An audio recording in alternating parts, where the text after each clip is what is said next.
Coming up on this edition of Cincinnati Connection, the sexual misconduct allegation sweeping across Congress. In the coming weeks, I will be resigning as a member of the United States Senate. In just a matter of days, 3 lawmakers resign amid sexual misconduct allegations. The Me Too movement opening up the floodgates. Could we see a change in culture? And with 19 women making sexual misconduct allegations against President Trump, we ask what, if anything, could happen to the president? Big show this morning on Cincinnati Connection. It all starts right now. Now, Cincinnati Connection, connecting you to your community. Both women and men who are finding the courage to speak out against some of the world's most powerful men in television, radio, Hollywood, and politics have brought to the forefront issues that we have seen for decades: sexual harassment and misconduct in the workplace. By reigniting the Me Too movement, which was actually started some time ago, 10 years to be exact, by social activist Tarana Burke, the movement has led to the resignation of some of America's most coveted journalists, producers, directors, and now politicians. In case you missed it, take a look. More than 30 women have now made accusations against Harvey Weinstein, varying from sexual harassment, assault, and rape. Just moments ago, NBC News Chairman Andy Lack sent the following note to our organization. Dear colleagues, on Monday night, we received a detailed complaint from a colleague about inappropriate sexual behavior in the workplace by Matt Lauer. July 2016, actor Kevin Spacey has sexually assaulted my son. The House Ethics Committee announcing that it has opened an investigation into Congressman Trent Franks. So joining us this morning, Rob Richardson, former chairman of the Board of Trustees of the University of Cincinnati and current candidate for state treasurer, along with Katie Vogel, engagement editor at our partners at Cincinnati Enquirer. Good morning to you both. Good morning, Sharice. Thank you for having us. Call both of you because you both have some very interesting points on this subject. The allegations being made, obviously, against so many on all levels, forcing companies to deal with sexual harassment much differently. But Rob, I want to start with you. You made an op-ed with the Cincinnati Enquirer. You point out that it's not the way companies in Congress handle these allegations. It's the fact that we've adapted ourselves sort of to men and women to this sexual harassment and rape culture, which has opened the floodgates for these terrible things to happen. Sure. Well, you know, what I made very clear is that men have to do more. Men have to hold other men accountable and realize that men actually have a male privilege. And so that has been really ingrained. So Melinda Gates said it the best, you know, sexual harassment and rape have never been acceptable. They've just been accepted. And so we have to do more to make sure that from an early point of view that we don't tolerate this in any type of way, and that men understand that, unfortunately, because of a long-standing cultural, institutional, and really systemic basis, men have been seen to be in positions of power. We expect that, so men are going to have to do more to make sure other men don't do this anymore. Yeah. We can't just wait for women to be the only ones to speak up. Men have to stop it, and we have to do more, because it's often us that will hear the jokes, to hear the things that we have. The locker room talk. The locker room, yeah. the locker banter, whatever you want to call it. That's not what it is. It's unacceptable, and we have to take more responsibility for stopping that. Oh, Rob and Katie, you both added your opinion to a recent post by Justice Bill O'Neill, sort of attempting to vindicate himself of any future allegations. But he posted this. He detailed his sexual history. I don't know if you guys have seen this one online. And he responded to the Franken allegations. A portion of what he had to say was, as a candidate for governor, let me save my opponent some research time. In the last 50 years, I was sexually intimate with approximately 50 very attractive females. It ranged from a gorgeous personal secretary who was my first true love, and we made passionate love in the hayloft of her parents' barn in Gallup Police, and ended with the drop-dead gorgeous redhead who was a senior advisor in Cleveland. Katie, your response to that was entertaining. Well, Bill's issue there isn't so much that he was stupid on social media, which is something that so many of us are guilty of in this day and age, but that he equivocated sexual harassment and sexual assault with consensual sexual actions. Mm-hmm. That is an insult to survivors, that's an insult to women, and that's an insult to the voters of the state of Ohio. Well, you know, what seems to be shocking to me are those who behind the scenes coming out on Twitter as well, saying that in cases like Justice O'Neill and in cases like Matt Lauer even, actress Rose McGowan did something. She's surprised. She actually called out some people saying that they knew the entire time about the Harvey Weinstein allegations. It was kind of a wide-known fact. Matt Lauer as well. Charlie Rose is another one. We had several people who knew something. Does it make us all part of this problem where you say that we accept this culture? I say yes, absolutely. And usually with people like that, it's a long known standing fact. But again, as I said earlier, it's something that's never been acceptable, but it's been accepted as something that you have to do. And we've allowed, you know, women to be put in these positions to be vulnerable and to say that, well, that's just something you have to do because you're a woman. That's something you have to put up with. And this is what men do. This is what powerful men do. And no, it's not what powerful men should do, but they've been able to do, and that needs to stop. And I think Rob's point of the power dynamic here, this is something where there have been so many interests at play in silencing people and in making sure that it was incredibly uncomfortable for people to raise their concerns about Matt Lauer and Bill O'Reilly and the list just continues to roll on. I mean, we had Mario Batali come out with an apology for his actions today.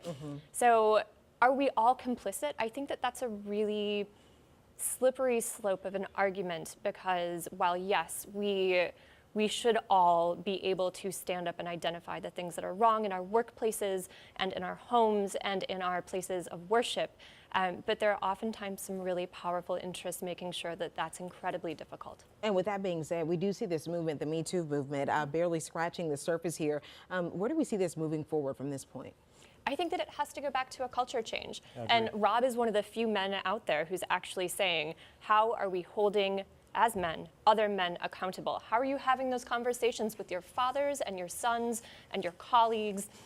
This is how real culture change, because it can't just be on women. I mean, I use this opportunity to talk to my son about this. I think it's very important that fathers, uncles, and everyone have a conversation with their sons right now as you're seeing this moment, because it is an opportunity for us to make sure we don't repeat this. I want the conversation to be about how we're empowering women and girls, because that's we never even get to that. We're talking about just not putting up with sexual harassment. Yeah. I'm hoping the conversation in 20 years is about how much we've advanced with women in positions of power and influence. All right, we will continue this conversation, and we have NKU political science professor Ryan Salzman joining us on Cincinnati Connection. We take a look at the allegations levied against President Trump and a new response from UN Ambassador Nikki Haley. We'll be right back. Welcome back to Cincinnati Connection. We continue our conversation about the sexual misconduct allegations making waves across America. And right now, there are 19 women who have made sexual misconduct allegations against President Donald Trump.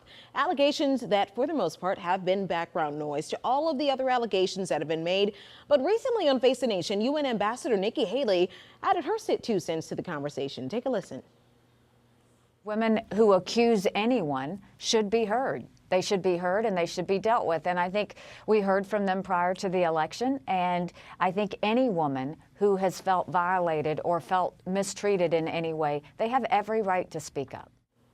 Now we have NKU political science professor Dr. Ryan Salzman joining us this morning. Thank you so much for being here. Thank you. So there were a lot of questions when that infamous, of course, 2005 Access Hollywood tape came out. President Trump online bragging about groping women. Of course, this is during last year's campaign, something that we've had conversations about during the middle of the campaign. He dismissed the comments as locker room talk. So now we have these allegations from several different women, more than a dozen women. One woman has filed suit against the president. Even more could be coming. But we heard from his attorney that he may be immune from being sued in state court. Is that true? Well, it's pretty complicated when it comes to the president. And there are a number of situations where I think we would all agree that we don't want the president to necessarily be subject to litigation all the time. And I will give you one example. So you can't sue the president for damages that have occurred to you or that you allege occurred to you through his official capacity. So the president has to do a lot of things and make a lot of decisions that have repercussions that could very well hurt people. So if you made an order, let's say a military strike, somebody gets injured, a soldier gets killed, would the parents have cause then to go sue the president having initiated that? Well, it's pretty clear that you can't sue the president for doing something that's, again, within the official duties that they're trying to lay out. But this lawsuit that we reference is something different. This is something that doesn't pertain to the official duties of the president. because it doesn't pertain to the official duties of the president, and in fact occurred before the president took office, there's a lot more uncertainty about the extent to which what we call presidential immunity actually extends, because there's another side, which is that we can put off these kinds of litigation until the president is out of office because it takes up too much of his time. And I know that that seems kind of flippant to say, but we all know that the president has a lot of things going on, and if he's having to appear in depositions, then he's not able to tend to the business of the people. And so all of these just kind of help show how complicated the matter is. And then to add on to that, this case specifically is filed in state court. Yes. Is because of the supremacy clause of the Constitution that says that the federal jurisdiction is supreme to the state jurisdiction. Does that change this as well? So there's a lot of questions outstanding, but most legal experts that I've read their comments or that I've spoken to have said that it doesn't appear that all of those things that would rule the president out from being brought forward in litigation, that those things actually apply, but we're going to have to wait till May to really figure out if that's the case. So you don't think we're going to see a fallout like we've seen with Al Franken, like we've seen with Conyers, like we've seen with Trent Franks? Is that possible? All of those calls for resignation. So far, I think Democrat Cory Booker is the only one that has actually come forth with a call for resignation due to these allegations. Well, it gets really tricky. So now we're getting into politics, which is very different than the rules or the laws. It's difficult. Cory Booker, he stands a chance to look pretty powerless. Yeah. You got to be really careful. You call for somebody's resignation and they just kind of laugh you off. Well, how does that make you look? Additionally, the Democrats are really trying to take the high road here. The Democrats are trying to own this issue, say, we are going to be the ones that are not going to allow this to continue on. We're going to have our people step down. If that's the case, there have been Republicans that have announced their resignation, that have said that they're going to step down, but the Democrats clearly are trying to make sure that they're the ones that are in that, and that's going to be a problem when it comes to the president because he's not a Democrat. Well, what can happen to Congress when it comes to these accusations? As we mentioned, Matt Lauer swiftly removed. Harvey Weinstein, the fallout, I'm calling it the Harvey Weinstein effect because we're seeing men in power who are being accused of this, swiftly being removed from their positions. But some people succumb to feel like Congress kind of has its own set of rules, and you can't just call for someone to resign or swiftly remove them from it. So what can you do? Well, I mean, you hit the nail on the head that they have their own set of rules, okay? Much like private businesses have ways that they want to conduct themselves, so too does Congress have their own set of rules. And the Constitution says that Congress, and in fact each chamber of Congress, can set out how they want to do their own business. And so the removal from office, I mean, you can be expelled or we can undergo expulsion. That would take 2/3 of members of the chamber voting to remove them. We know that getting 2/3 of Congress to vote on anything, any one chamber, that's a virtual impossibility. You could go and basically give them a public reprimand, a censure.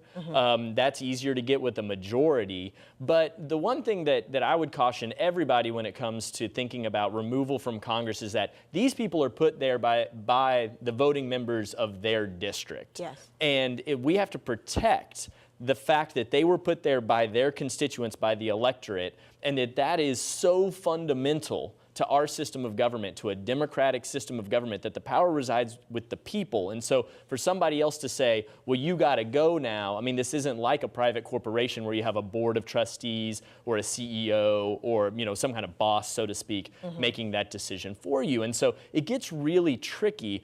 So most of these actions that we've seen, if not all these actions that we've seen in Congress, are actually people removing themselves. And it's not even to avoid censure or that there's a likelihood of expulsion, but again, to circle back, that the Democrats really want to say, we did wrong, we know somebody who did wrong, and we are going to hold ourselves responsible for that action. And last question here, Representative Blake Farenthold over in Texas, of course, we know there was a 2-year ethics investigation on him. He paid $84,000 using taxpayer money to a woman who accused him of sexual misconduct.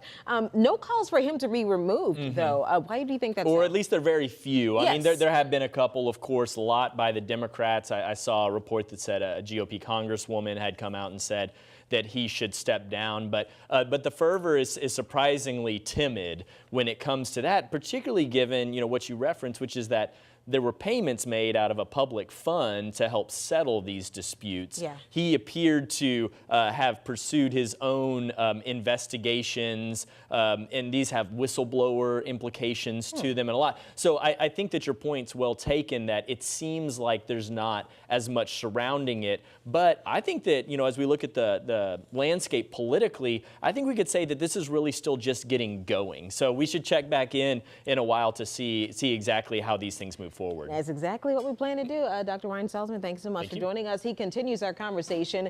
We go back over to the desk with Rob Richardson and Katie Vogel as Cincinnati Connection continues. Now, with all of the allegations being made, some argue that maybe we are a little too swift in punishment. For instance, the case made against Trent Franks, who has swiftly resigned after allegedly asking two former staffers to act as a surrogate after his wife was having infertility issues. We have Dr. Ryan Salzman back along with Rob Richardson and Katie Vogel. Thank you guys so much for being here, continuing this conversation. When you hear situations like that, some people believe that the Me Too movement, a recent article in Politico.com said, we believe that this movement could get some pushback because some people might think that with so many women coming forward and so many men coming forward, there could be someone amongst this group that's crying wolf. So could we possibly see this movement crumble with one false accusation? Do we go to store owners who've experienced theft and say, you might have lied about that one time, so we're not going to investigate anymore? Mm-hmm. We don't. Was there actual witchcraft practiced in Salem? No. We're actually talking about crimes and offenses that are committed so frequently and that are so underreported. Of course, there will be efforts to diminish what survivors are saying. I think that goes without saying, but fundamentally for me, it comes back to, are we actually believing women? And are we creating systems where women and men who are also victims of sexual assault can come forward, be believed, and know that they can trust in our justice system? And right now we don't have that. Okay. Yeah, I would agree. Politically, do I think there are going to be efforts and will there be backlash? Because whenever there's a movement, there's always a reaction, even when there shouldn't be. Mm-hmm. And so I do think people will use opportunities to do this and take one or two examples that are, you can have 1,000 that are actually right and credible and people use one.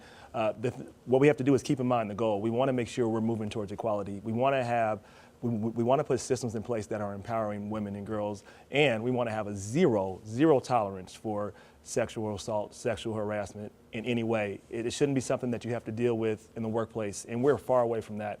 And making sure we stay focused on that conversation will make sure we don't get sidetracked into political conversations that are just about distractions.